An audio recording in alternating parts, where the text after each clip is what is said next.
ನಟ ದರ್ಶನ್ ಆಪ್ತ ಮತ್ತು ನವಗ್ರಹ ಖ್ಯಾತಿಯ ಗಿರಿ ದಿನೇಶ್ ನಿಧನ. ನವಗ್ರಹ ಸಿನಿಮಾ ಖ್ಯಾತಿಯ ಗಿರಿ ದಿನೇಶ್ ನಿಧನರಾಗಿದ್ದಾರೆ. ಇವರು ಹಿರಿಯ ನಟ ದಿನೇಶ್ ಅವರ ಪುತ್ರರಾಗಿದ್ದು, ನವಗ್ರಹ ಸಿನಿಮಾದಿಂದ ಸಾಕಷ್ಟು ಜನಪ್ರಿಯತೆ ಗಳಿಸಿದ್ದರು. ಗಿರಿ ದಿನೇಶ್ ಅವರಿಗೆ 45 ವರ್ಷ ಆಗಿತ್ತು. ಸಂಜೆ ಪೂಜೆ ಮಾಡುವ ವೇಳೆ ದಿಢೀರ್ ಹಾರ್ಟ್ ಅಟ್ಯಾಕ್ ಆಗಿದೆ. ಹೃದಯಾಘಾತ ಆಗುತ್ತಿದ್ದಂತೆ ಮನೆಯಲ್ಲೇ ಗಿರಿ ಅವರು ಕುಸಿದು ಬಿದ್ದಿದ್ದರು. ಈ ಕೂಡಲೇ ಇವರನ್ನು ಚಿಕಿತ್ಸೆಗಾಗಿ ಸ್ಥಳೀಯ ಆಸ್ಪತ್ರೆಗೆ ದಾಖಲು ಮಾಡಲು ಮುಂದಾದರು.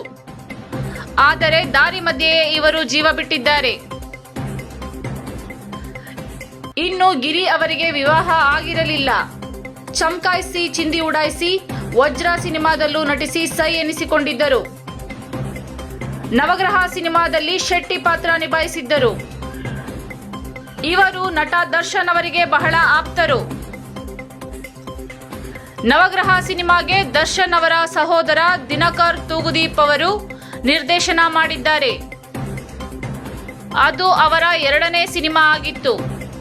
ದರ್ಶನ್ ಜೊತೆ ತರುಣ್ ಸುಧೀರ್, ಧರ್ಮ ಕೀರ್ತಿರಾಜ್, ವಿನೋದ್ ಪ್ರಭಾಕರ್, ಸೃಜನ್ ಲೋಕೇಶ್, ಗಿರಿ ದಿನೇಶ್, ನಾಗೇಂದ್ರ ಅರಸ್, ವರ್ಷಾ, ಶರ್ಮಿಳಾ ಮಾಂಡ್ರೆ ಮುಂತಾದವರು ನಟಿಸಿದ್ದಾರೆ.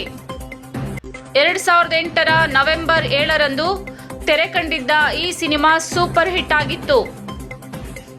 ನಿರಂತರ ಸುದ್ದಿಗಾಗಿ ಟಿವಿ 13 ಸುದ್ದಿವಾಹಿನಿಯನ್ನು ವೀಕ್ಷಿಸಿ. ಧನ್ಯವಾದಗಳು.